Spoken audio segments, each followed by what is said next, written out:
1922 में मार्च का महीना था। जर्मनी के म्यूनिख से 70 किलोमीटर दूर बावरिन इलाके में एक फार्म हाउस पर 63 वर्षीय किसान एंड्रोस ग्रूबर ने रात के वक्त अपने मकान के पीछे किसी के पैरों की आहट सुनी।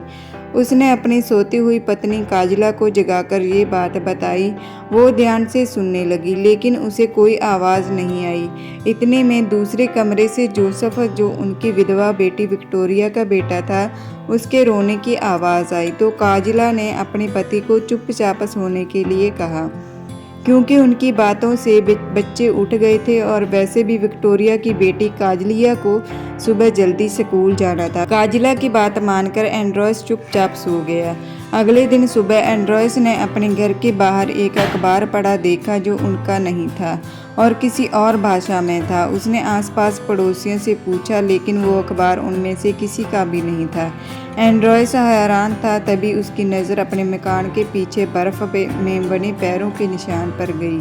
मकान के पीछे कोई नहीं जाता था, क्योंकि वहाँ कंटीली झाड़ियाँ थी। उसने घर में सबसे पूछा, लेकिन सबने कहा कि वो मकान के पिछले भाग में नहीं गए थे।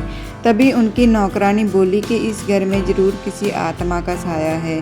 तभी रात को अजीब अजीब सी आवाज़ें आती हैं और वो डर के सारे काम छोड़कर चली गई। कुछ दिन बाद उनके घर की चाबियां खो गई। अब घर में नौकरानी तो थी नहीं, तो किस पर शक करते, इसलिए उन्होंने पुलिस में कोई रिपोर्ट नहीं लिखवाई। शुक्रवार 31 मार्च को एंड्रोस परिवार ने एक नई नौकरानी मारिया बॉमगार्टन को काम पर रखा।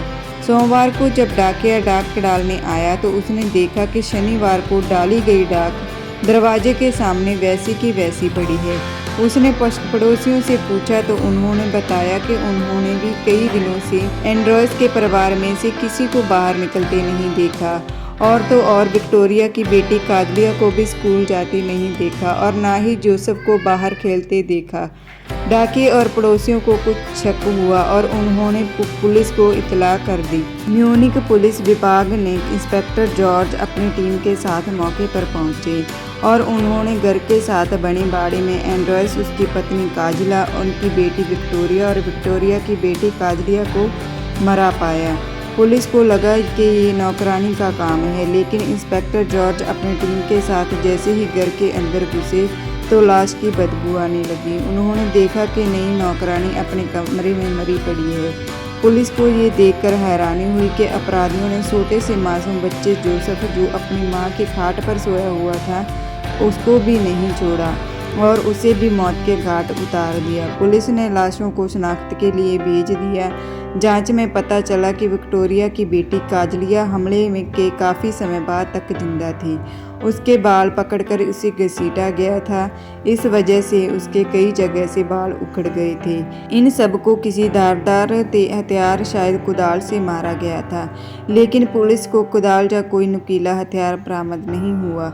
एंड्रोस का कोई पास का संबंधी नहीं था और ना ही उनके घर ज़्यादा किसी का आना जाना था, इसलिए पुलिस हत्या का कारण तलाश कर रही थी। जर्मनी का ये एक बड़ा भयानक हत्याकांड था, इसलिए पुलिस जल्द से जल्द अपराधियों तक पहुंचना चाहती थी।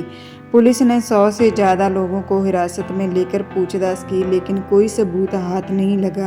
हत्या का कारण सबसे पहले पुलिस को डकैती लगा। ऐसा लगता था कि अपराधी कई दिनों में फार्म हाउस के इर्द गिर्द चक्कर लगा रहा होगा और एंड्रोस और उसके परिवार की दिनचर्या देख रहा होगा, और मौका मिलते ही उसने वारदात को अंजाम दे दिया। लेकिन घर की तलाशी में पुलिस को काफ़ी पैसे मिले, जिन्हें छेड़ा नहीं गया था।